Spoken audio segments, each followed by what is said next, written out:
as we get started. Great, fantastic. Well, great to have you all here. For those of you who are watching the recording later, just happy to have you here. Tonight, we're going to be diving into how to make the most of your advocacy. We're going to go through all the different actions and have some champions sharing their stories to really help you make the most out of everything you do, from your social media to your meetings with members of Congress and their staff, and everything in between. So we will get going on that in a moment. But first, I want to introduce a very special guest. We are very pleased to have with us tonight Cynthia Yu, who is our UNA USA Youth Observer to the United Nations. And I will introduce her now. She has such a great bio, and we're so excited to have her. So I will get started, and then I will kick it over to Cynthia. So Cynthia Yu is a student studying international affairs at the George Washington University and the 10th UNA USA Youth Observer to the United Nations. Cynthia brings nearly 7 years of experience as a leader at Unicef USA, where she has spearheaded national initiatives promoting civic engagement, leadership development, and diversity to over 30,000 supporters. In 2019, she also attended the United Nations General Assembly and to interview global leaders on the 30th anniversary of the UN Convention on the Rights of the Child, culminating in the reinforcement of the European Union's commitment to child welfare and the promotion of the hashtag #TheRealChallenge Youth Advocacy Campaign. Previously, she has also served as a fellow for sustainability and youth deliberation initiatives with the Embassy of France in the United States and the Ministry of Tourism of the Republic of Indonesia. This year, Cynthia hopes to continue bridging the gap between youth and the UN by elevating young people's voices, building community within UNA USA and Student Network, and supporting youth leaders across the United States. So Cynthia, please feel free to share your audio and video, and I will turn it over to you.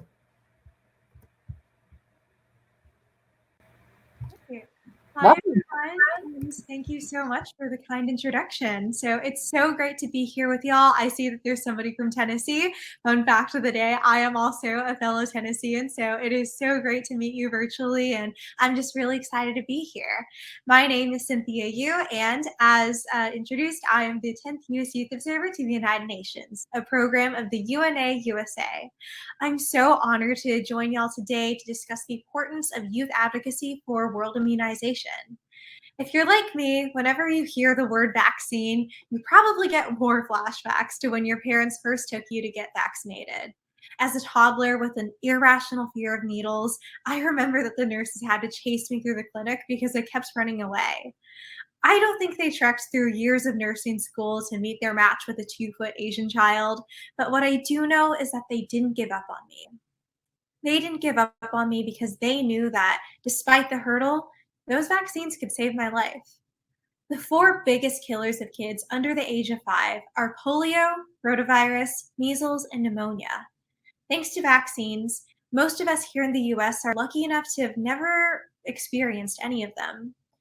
But beyond our borders, that picture is a little bit different. Each day, nearly 16,000 children die from preventable causes. 16,000. And that is why, just like the nurses who chased me around the clinic all those years ago, we cannot give up on leading the charge for world immunization. We cannot give up on our world's most vulnerable children. We cannot give up on the fight for a better future. Today, I would like to discuss how we as young people can unite together to tackle Sustainable Development Goal, aka SDG 3. Good health and well-being. And I want to focus on 3 key reasons why our generation is best equipped to serve as change makers for our communities and beyond: capacity, advocacy, and commitment. First, capacity. Young people hold the keys to igniting our peers to take action. Youth comprise about 1/4 of the world's population. We can influence each other and other generations in unprecedented volumes. In fact, researchers at Harvard University have noted that in the last 20 years, young people have led the top campaigns for social change. Young people often have direct ties with social issues around the world. When we feel connected, they're more likely to change not only laws, but also minds. And that sits at the heart of every great movement. I recently embarked on a national listening tour where I personally met with hundreds of US youth to hear about the issues that have impacted them the most. Youth advocates have told me about how important equitable access to health and vaccines is to attain a better future for this generation and the next. The global pandemic set fire to our communities, yet it also united us in solidarity as we recognized the need for collaborative approaches towards world immunization. We've witnessed firsthand what vaccines can do to stop the spread of viruses, old and new. And we can use our personal experiences to take action for children all across the world.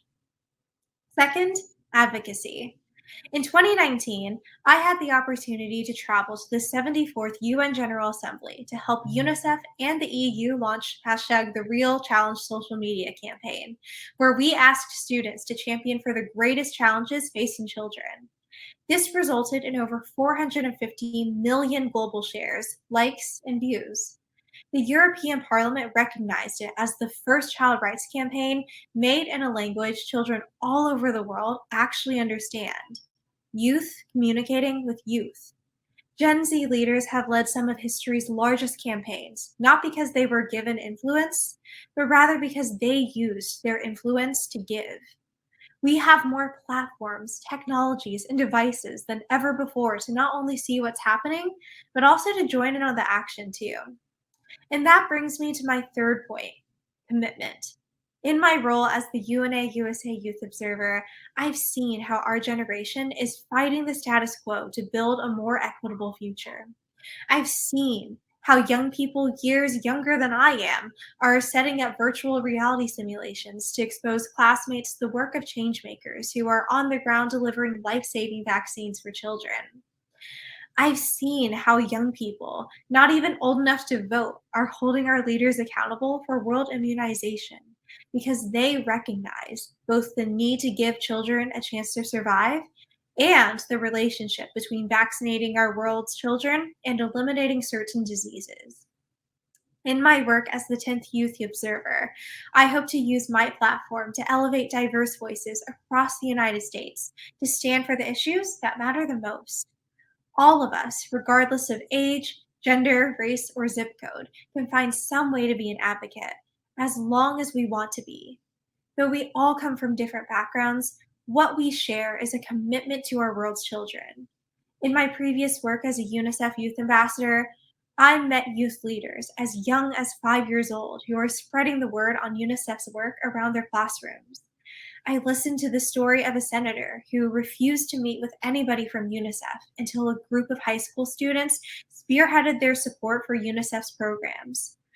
I met college students who chose to spend their Friday nights holding bake sales and a cappella shows to fundraise for UNICEF's vaccine initiatives. I know we have our voices. Now, we just need to be heard. As someone who has worked with thousands of youth activists over 7 years, I've seen how our generation is reshaping our world for a greater future. I've seen how United Nations has provided resources and opportunities for students just like us to serve as changemakers for world immunization. I've seen how we as young people can stand for tomorrow, starting today.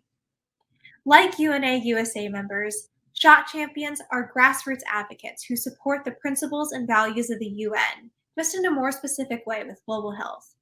SHOT champions collaborate on a local level with UNA USA campuses and community chapters, such as the UNA Chicago team, for service projects and initiatives that advance SDG 3.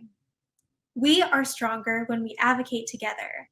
The SDGs are all interconnected, and if you'd like to reach out to collaborate with UNA USA members on issues related to health, please contact me at youthobserver@unausa.org or reach out to me on social media at US Youth Observer, which I'll put back into the chat box once the speech is over.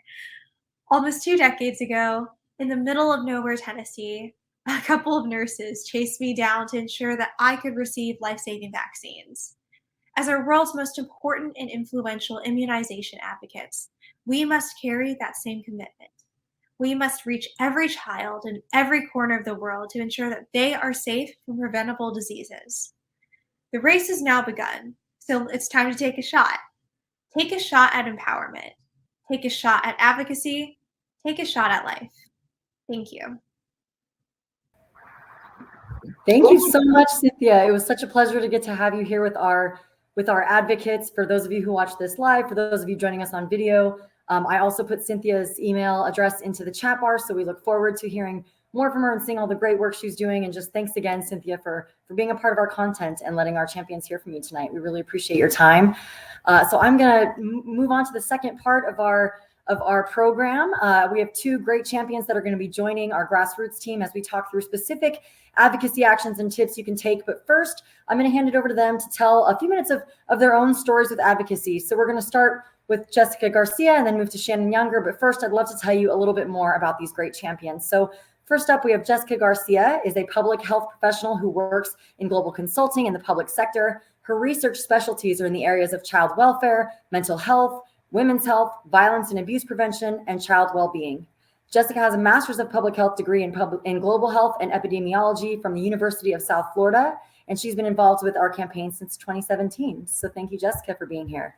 Then we'll hear from Shannan Younger, who's been a Shot at Life champion since 2016, first in Illinois and currently in North Carolina. She attended the University of Notre Dame, where she studied literature because she loves stories and law because she hates injustice. She recently earned a certificate in nonprofit management from Duke, and she traveled to Uganda with Shot at Life in 2018. And I was very happy to get to be a part of that trip with her. She participated in a storytelling workshop with The Moth about the experience and her other volunteer work addressing vaccine hesitancy in the US. Her daughter, Megan, is a sophomore in college and also a champion, and she's a big fan of biscuits and Ted Lasso, as I think a lot of us are. So I will turn it over to you, ladies, if you'd like to share a few minutes of your stories, and then we will jump into the nitty-gritty of each piece. So feel free to take it from here. Thank you, Rebecca. We appreciate it. Hi, y'all. So like Rebecca said, I'm Jessica. I'm Shannan. And so I guess telling you all a little bit about my advocacy story, the reason why I came to Shot at Life. So when I first heard about Shot at Life, I was a student at the University of South Florida studying public health. And prevention is something that was always very, very important to me. And I was always very passionate about vaccines.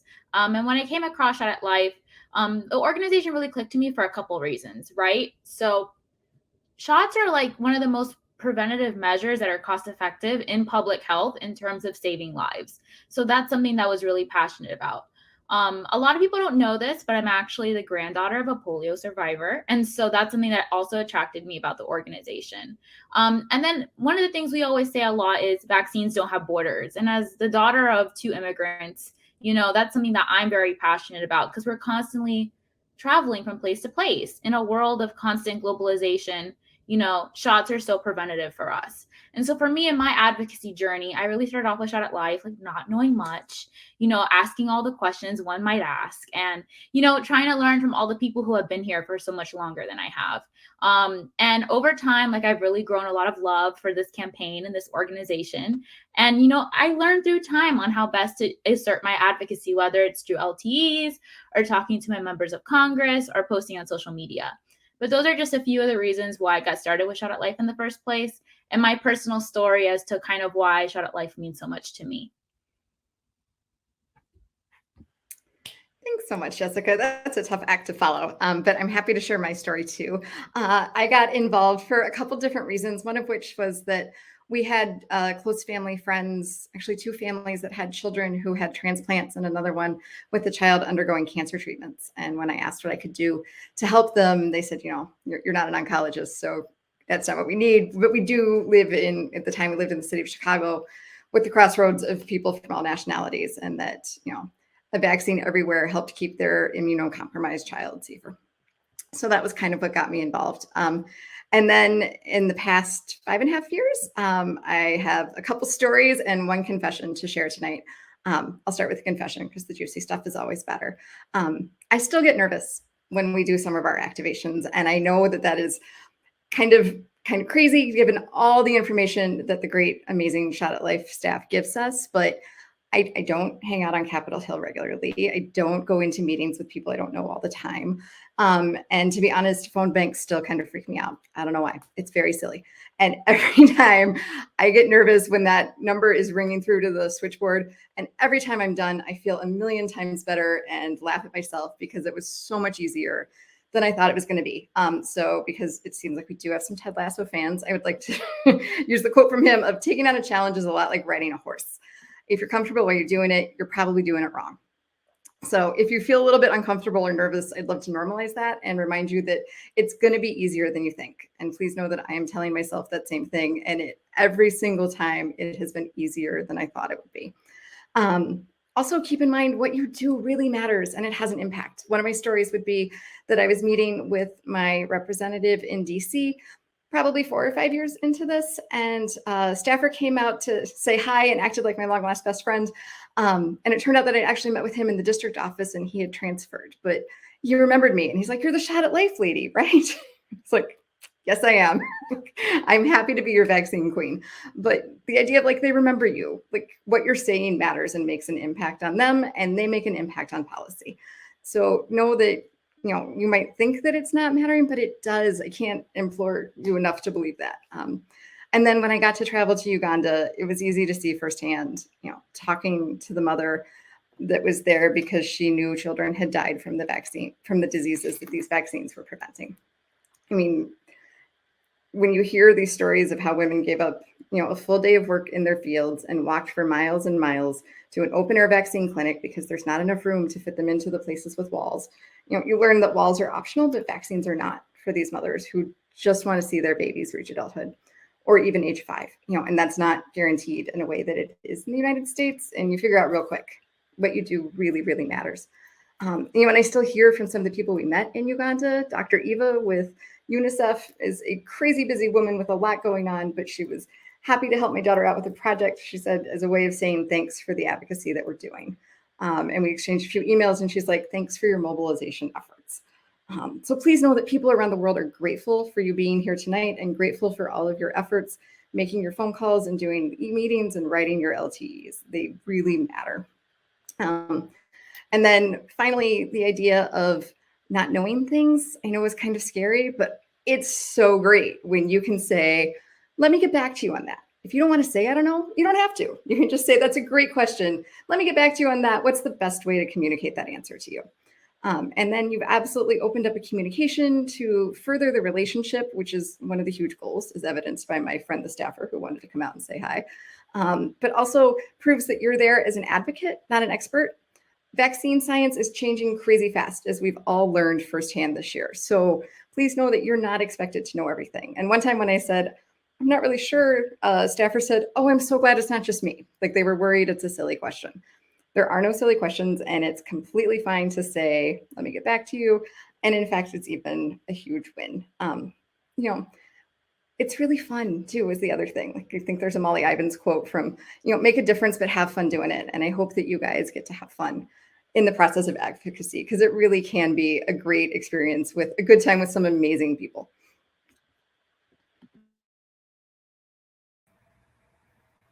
Awesome. Thank you both for sharing that. I know we're going to jump in to a few more things, but thank you so much for sharing your experiences with us. And you really hit on a couple points that we think are important, where one, you don't always know that you're having an impact, but you do. We've seen our funding either be protected or increased over the years, and that you don't have to know everything. I know that those are the two biggest hurdles for folks when they're starting their advocacy. Is they want to know that it makes a difference, which we've been able to talk about over this week, but then also that you don't have to be the policy expert. They just expect you to be a constituent who cares. So you may have a great medical background and know all the nitty gritty, or you may not. And that's okay. As long as we get back to them, as Shannan referenced, it's a great opportunity to follow up. So we really appreciate you sharing that. And as we jump into kind of some tips, I know we're going to share a little, we'd love to just see how you all are feeling tonight. So Lauren is going to share our little Fauci, I don't know how you call it, a Fauci scale, but we'd love to everyone just take a minute and let us know how you are feeling tonight. And Lauren, I'll let you take that. So on a scale of 1 to 5, go ahead, Lauren. Yeah, I don't know if you can hear me, but you can just put in the chat on a scale of 1 to 5 how you're feeling today, especially how you're feeling about all of this advocacy. I know that it can seem pretty daunting, but we really hope that you might be starting off as a 4 or 5, but hopefully you'll end up as a 1 and that you're excited for Mobilize to Immunize. So let us know in the chat, and then we'll get started shortly with our Q&A. I like Katie Lesser, your answer. 3 for the day, 1 for the advocacy. We'll take it. We'll take it. Great. And we'll also have some polls going on to kind of gauge you on which things you'd like to hear more or less from our panel. We'll be taking questions, all of us, as we move forward. So we'll have time in the end. But if we're talking about a specific action item and you want to, feel free to throw it in the chat right now. And I guess we'll get started. So before we jump into some of the specifics of each action item, just a couple quick tips that I know we cover in our advocacy trainings, but just reminder, quick tips. When you do these interactions, whether it's a phone call or a meeting with a member of Congress, making sure that you're identifying yourself and you're connecting. If you have something in common with that office, it's great to know. If you're part of an organization, if your profession is something that they would be, whether you're a business owner, you're a nurse, you're a mother, there are things that they connect with you in those offices. So please make sure you're identifying yourself as a constituent, you're connecting with those, you're specific and factual. You've seen our talking points and our tips and templates and all the things, but making sure that we stick to those. These meetings generally are less than 30 minutes. The calls only take a few minutes. So we want to make sure that we're respectful of your time and their time. And really, we can just keep it pretty brief and timely and just sticking to those facts. Of course, making it personal. When your personalization, as we'll talk through each of these action items, really does make the impact in how, or make a difference in the impacts with that office. And then the last things are just, kind of common sense, but, be confident. They work for you and they should be listening to you, and their whole job is to hear what their constituents are saying. So be confident in your interactions. Of course, we always try to be polite and put our best foot forward because we want to give them the benefit of the doubt that they're always open-minded to hearing what we have to say as constituents. And we will always make sure, we want to make sure the door's open for our next meetings. And then lastly, follow-up. The importance of follow-up is so key, as both of our champions touched on. This is a great opportunity to build a relationship with those staffers, with that member of Congress, so that they know you. So these are just a couple tips. I know we've said a couple times throughout the course of the week in our trainings, but we always think it's great to reference those. So now we're going to dive in our last 30 minutes into specific actions. So we'll go through each thing, but we will, if you'd like to take a look at the poll that was put up, we'd love to hear from you which actions that you want the most help with. Maybe that's where we'll spend more of our time this evening, and we'll customize this according to what our audience is feeling. So please feel free to go over to the poll section. It's in between chat and people, and answer those. And we're looking forward to hearing from you on that. But we'll just jump right in, and our whole panel, all of us will be feeding in. So feel free, everyone, to jump in. But social media. I'll just start with, at this point in this day and age now, every single member of Congress has a Twitter, has Facebook, depending on how young their staff is, might have a TikTok or an Instagram. It depends on which state and which office. But we've really seen some benefits of this. And I know, Shannan, you've had some great interactions with members on social media. So I'd love for you all to plug in on that, and feel free to tell us your experience with social media and its impact.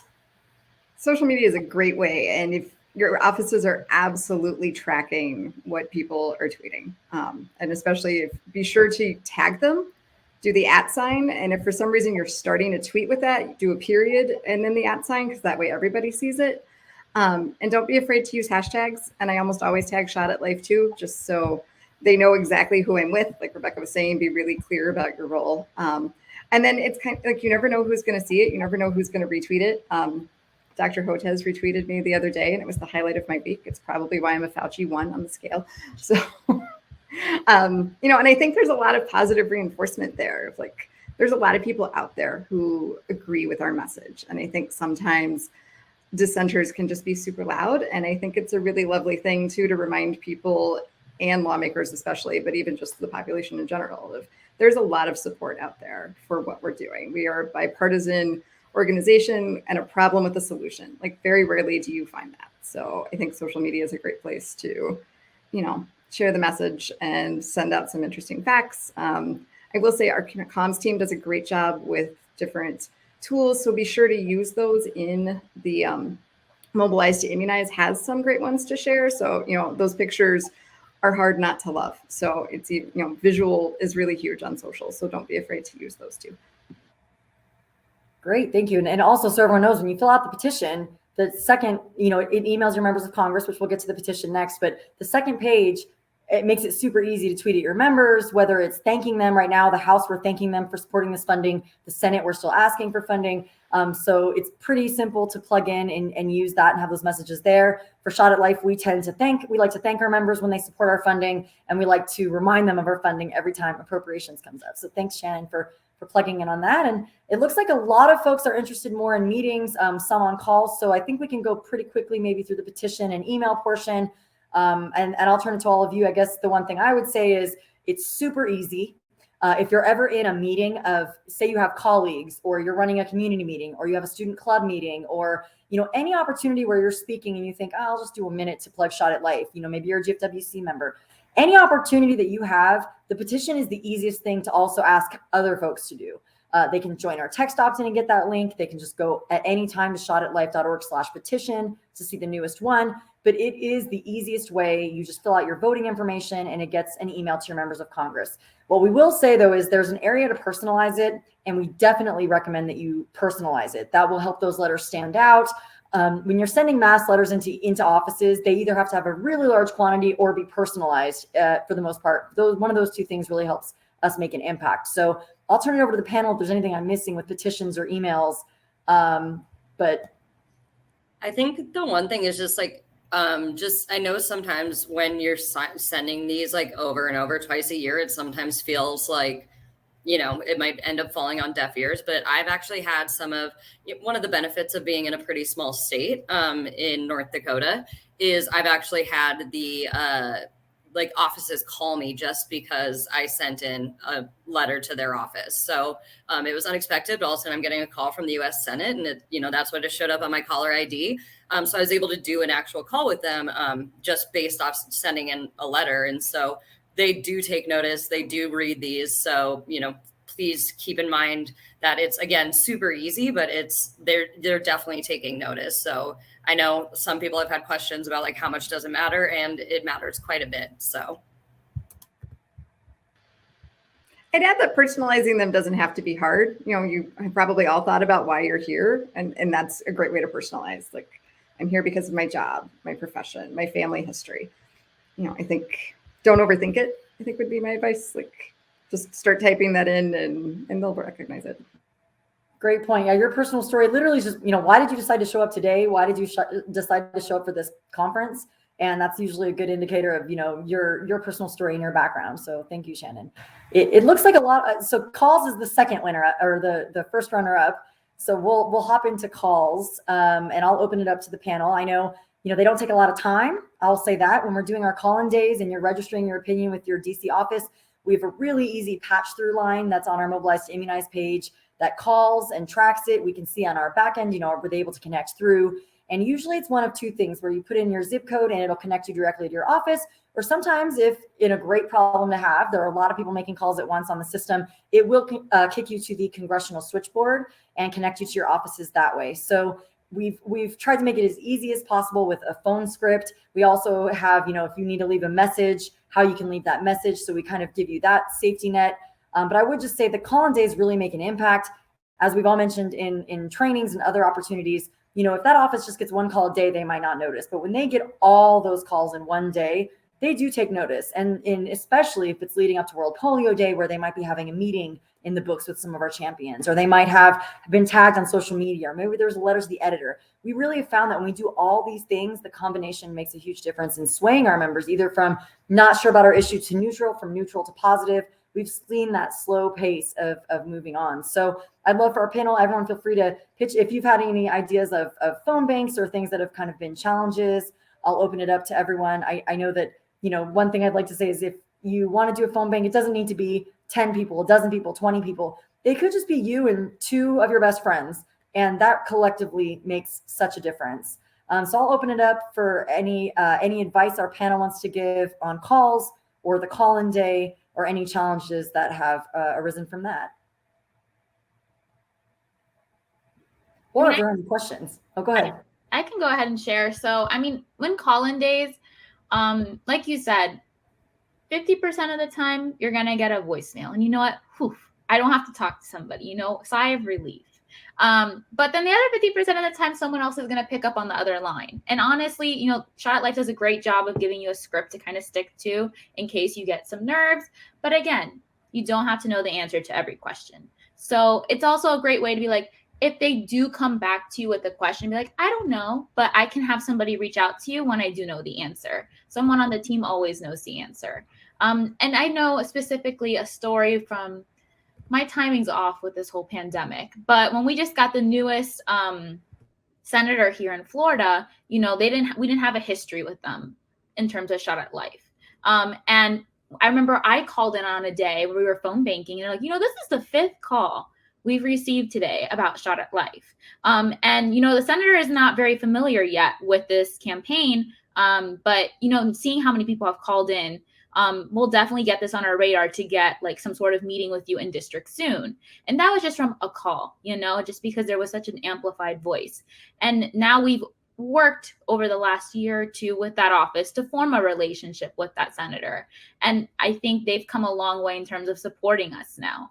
And so I really think that a lot of people don't think like, oh, making a 1-minute phone call is not going to make much of a difference, but it did for that senator, and it changed his opinion. And so I really urge you all to take the time to phone bank with just a friend, even if just one other friend, because the amount of voices that call matters. And even just one voice matters for sure, but the more voices, the better. Yeah, and looking at our most recent poll that we put up there, it looks like people for this session mostly want to get advocacy tips out of this.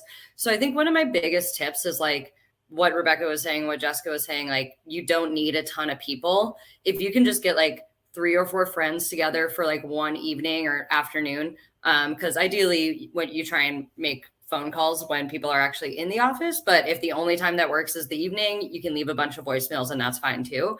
But just like taking like 2 hours, like setting aside that time and everybody writing an LTE, everybody, doing their calls, submitting meeting requests or getting prepped for a meeting that you already have on the books. It's like none of the advocacy actions really take that long, especially now that we're not like traveling anywhere for meetings for the most part.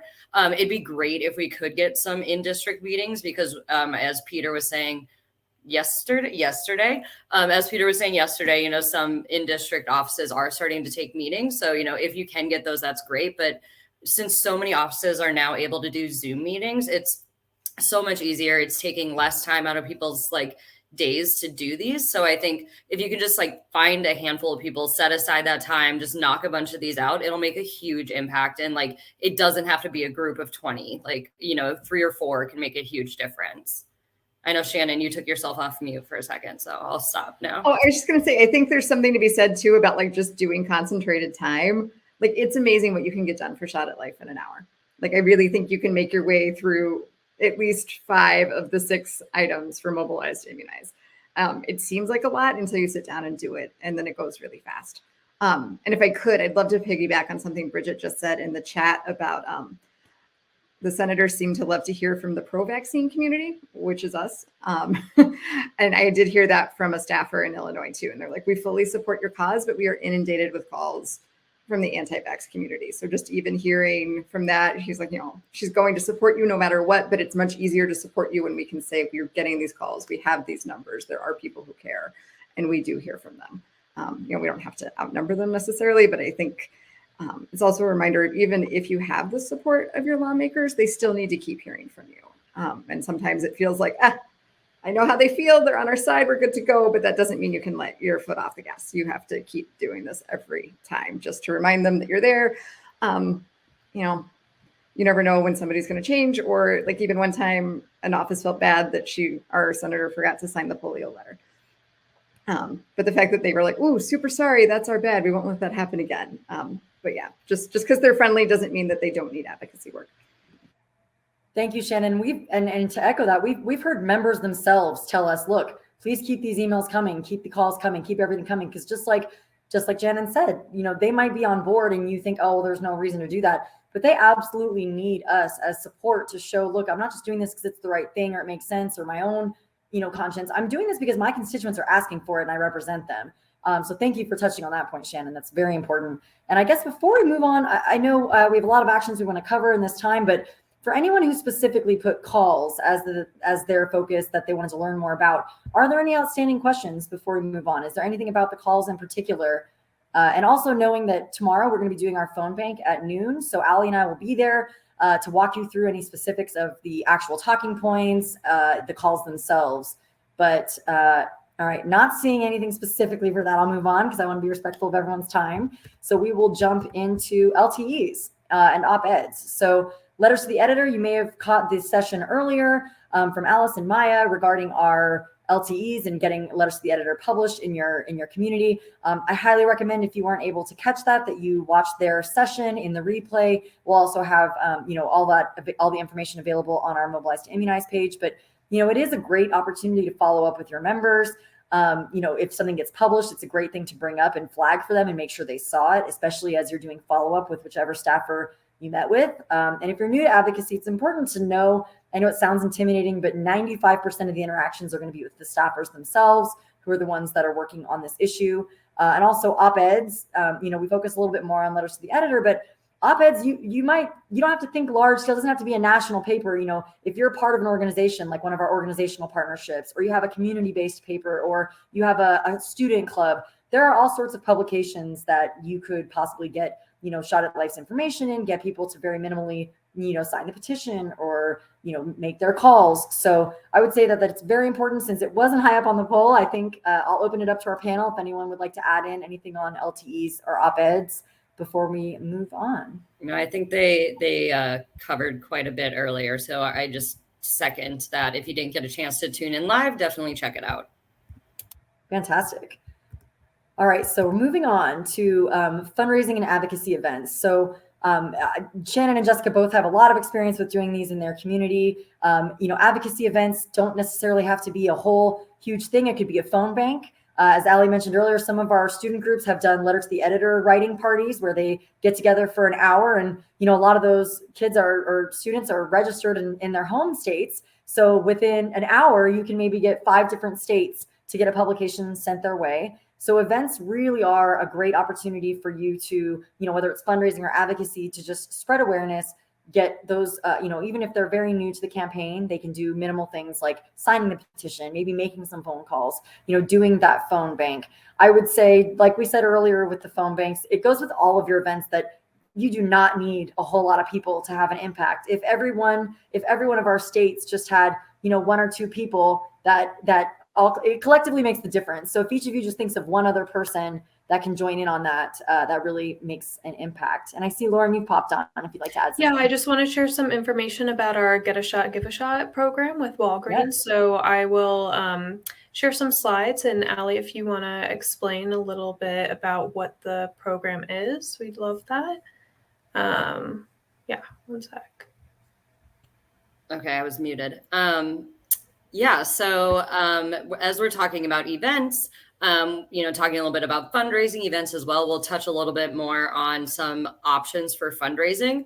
A lot of what we've seen has moved on to digital fundraising, Facebook fundraisers, and small ones like that. You can still do ones in your community with restaurants or, partner any of those type of partnerships where, maybe 10% of the proceeds for the night go to Shot at Life. Now that restaurants are back online, I don't know how much, money they're willing to give up at this point, given the last year and a half that they've probably had less business. So I think going, especially right now, the route of doing these smaller fundraisers, a couple $100s on Facebook, it goes a really long way and it's really important. And also just sharing that information on your social networks just helps, get awareness out about Shot at Life so more people learn about the campaign in general. I'm not seeing the Get a Shot, Give a Shot slide. I don't want to jump ahead. Is anyone else seeing the slide? There, I see it coming. Cool. Great. So another really great option, though, for getting involved in fundraising is the Walgreens Get a Shot, Give a Shot program. So through Get a Shot, Give a Shot, for every immunization a customer gets at Walgreens, the company donates the value of a life-saving vaccine to the UN Foundation to our program. So Walgreens funding helps procure measles and polio vaccines that are delivered by Unicef and WHO to poor communities throughout the world. And it also supports the UN Foundation's Shot at Life campaign to advocate for robust U.S. funding for international immunization work. So in the first year, the program was about $500,000 or 3 million vaccines provided. And it's grown up to $2.6 million in the most recent campaign, or in the numbers of vaccines, that's 11 million vaccines provided. And we've also recently expanded to the Walgreens Boots Alliance Norway market.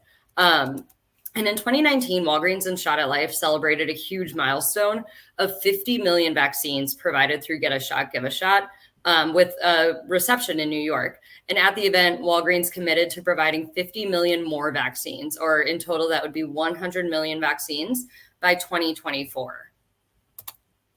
And that does include all immunizations at Walgreens through from September 1st through the end of the year. So, go to Walgreens, get your flu shot. Number one, everybody should get their flu shots anyways. But if you have a Walgreens in your area, try and get your flu shot there. And the one thing to note is sometimes I know our champions have mentioned to their pharmacist or to who's ever giving them the shot that this is about this program and the pharmacist has no idea. And that's okay. If you want to inform them about it, that's cool. But no matter what, the donations are being sent. So even if the pharmacist has no idea what's going on, it's still happening behind the scenes. So we'll have a social media toolkit available soon. But as you can see, get your shot there, post on social media, tag Walgreens. You can tag Shot at Life. We'd love to see those pictures. We love seeing folks getting their vaccines every fall.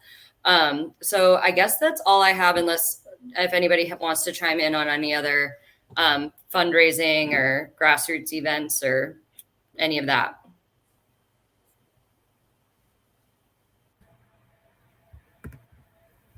No, I would just say, like you said, checking out the Mobilize to Immunize. There are different options. If you're on Facebook and you want to use that, as Ali mentioned, there are a lot of these options are really like the online options now. So we've seen birthday fundraisers do a whole lot.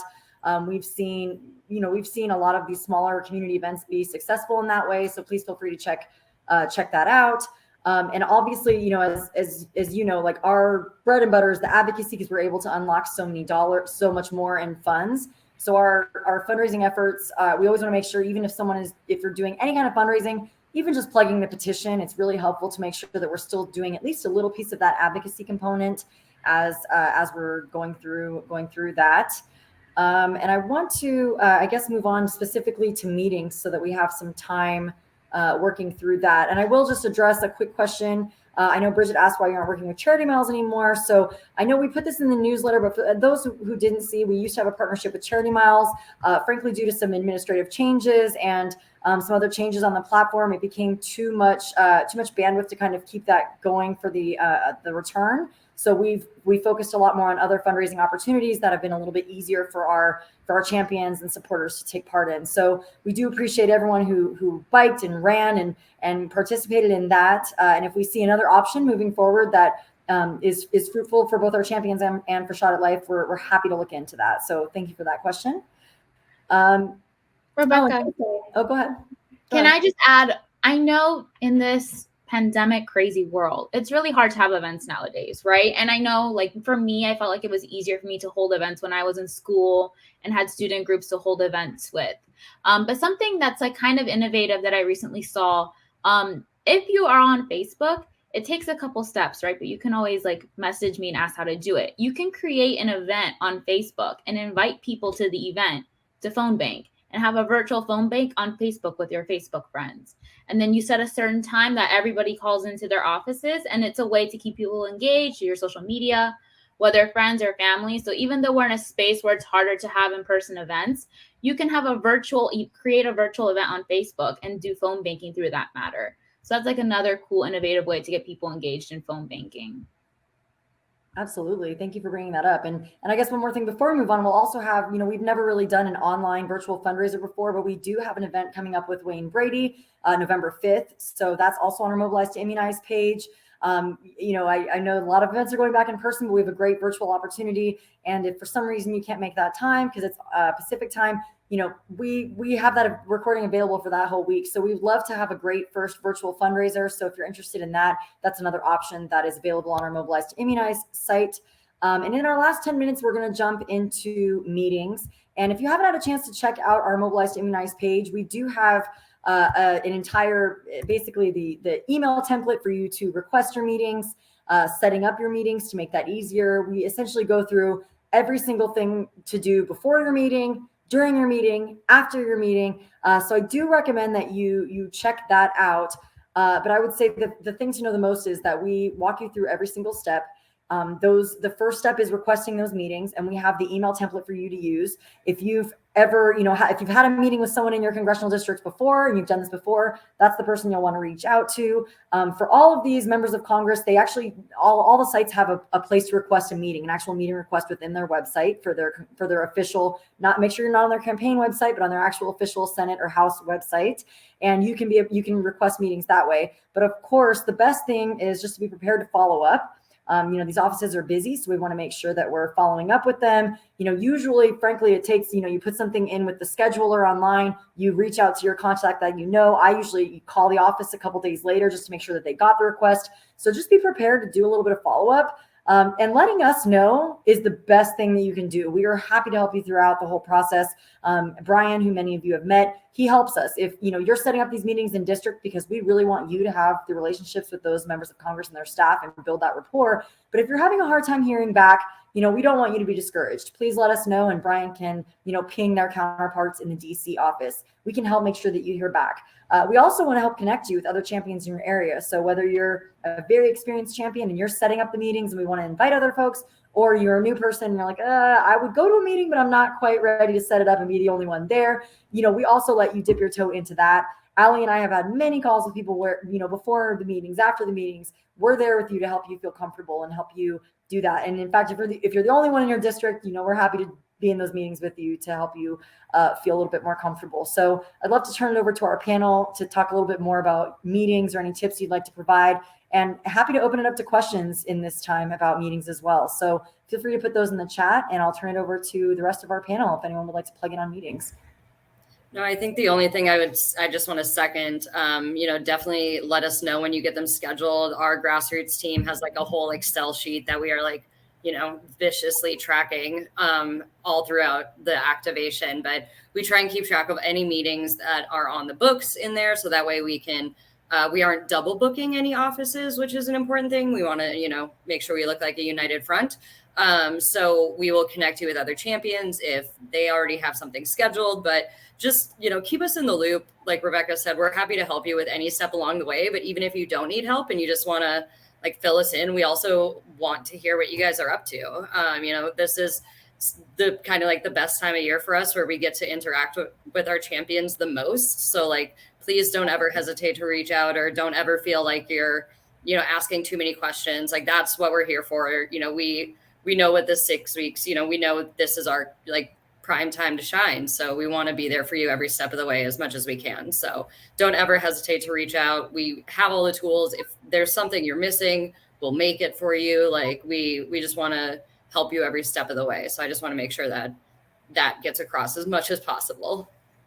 Absolutely. Yeah. Even as soon as you request those meetings, let us know, because then we can already mark, okay, good. This is in the books.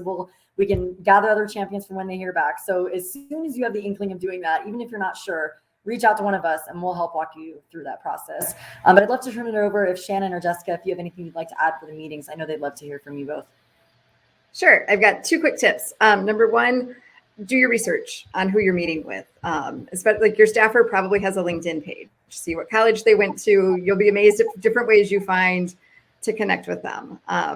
They're not always from that state, but there might be other ways that you can try and make that personal connection. And that's what makes that relationship and that conversation flow a little bit easier if you just have that in, or, just some idea of who they are and what they've done. Or if not, then the representative for sure, and knowing their background.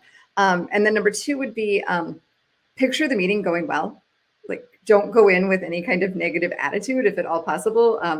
And I learned this the hard way one time when I went into a meeting and I was convinced that this person would not be on our side. And I was armed with fiscal arguments that you would not believe.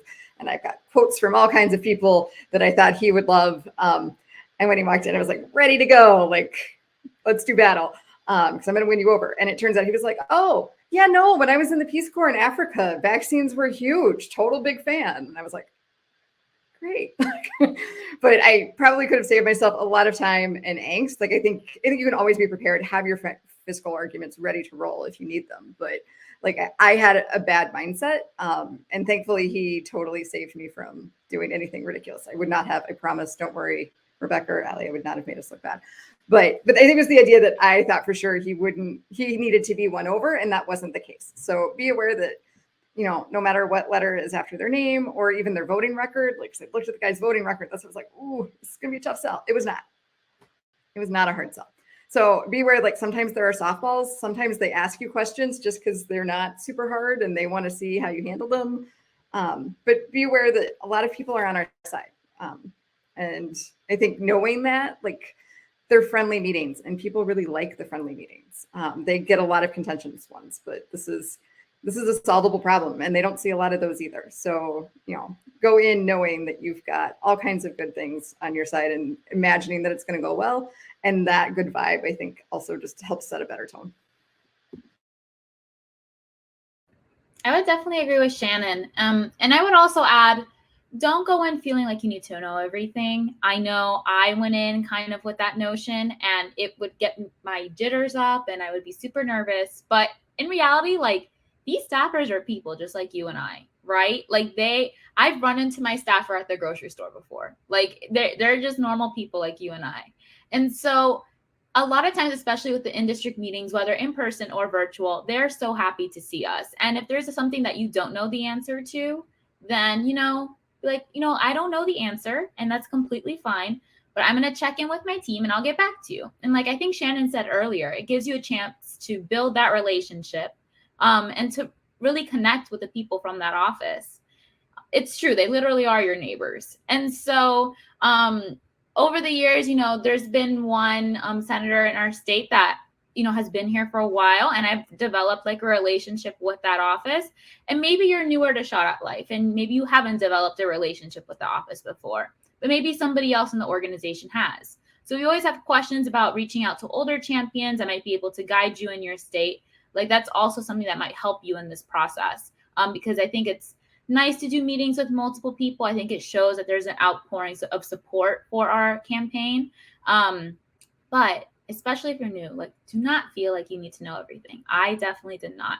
And the staffers are not going to know everything either. And it's completely fine to follow up with an email and be like, well, I have the information for you. And it shows that you cared enough to follow up.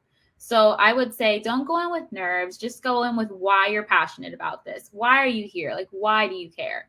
And emanate that in the meeting. And if you do, it will be successful. Whether they're for an organization or against, like, they're going to see your passion for that.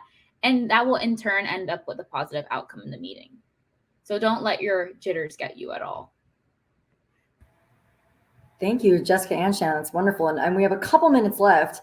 So if there are any questions, any lingering questions about any of this, now's the time. And just know that, like, we're available. All of us are available, actually. Those of us on staff, we've got great champions that are willing to mentor. We're all available. Let us know. You can always email us at champions@shotatlife.org. If you've never done any of this or you're watching the recording and you're not sure what you want to do first, please join us for the phone bank tomorrow at noon Eastern. We'll walk all through that and it'll help us, plug away at, those metrics right in the beginning of Mobilize to Immunize. So we have 2 minutes left. I'm happy to stay on longer if there are any other questions, but are there any questions from this group that, before we go? It's not the last call. We are available for questions at any time throughout the whole year, especially during this activation. Can I put a plug in for the people who are not healthcare professionals? Please. Me and some others. Like, I know sometimes I get intimidated because there's pharmacists and nurses and MPHs and people who know all the scientific stuff. And I'm like, hi, I'm an English major. And that's okay. Like, they are A, super willing to help, and B, have amazing resources. But see, it takes all kinds. So please know that you absolutely have your place here. Your advocacy work really, really matters. You don't have to be a scientist. I think that's what's really lovely about this cause, is that everybody has a different reason to care, but it's something that we all feel really strongly about. And you don't have to have a science degree to think vaccines are the best buy in public health. Couldn't agree more. I just said couldn't agree more. So I don't know if we have anything else other than that. That seems like a great ending. So I want to thank our panelists. Thank you, Shannan. Thank you, Jessica, for joining Allie and I tonight and sharing your expertise as champions. We're so happy to have you as champions. So thank you for spending the time with us. And for everyone else, please feel free, if you have any questions after the session, reach out. Tomorrow is our last day of Mobilize to Immunize conference before we jump into more advocacy actions in your community. So please feel free to reach out. Otherwise, we hope to see you all tomorrow at noon Eastern, and hope you all have a wonderful evening. Thanks again. Thanks, everybody. Have a good night.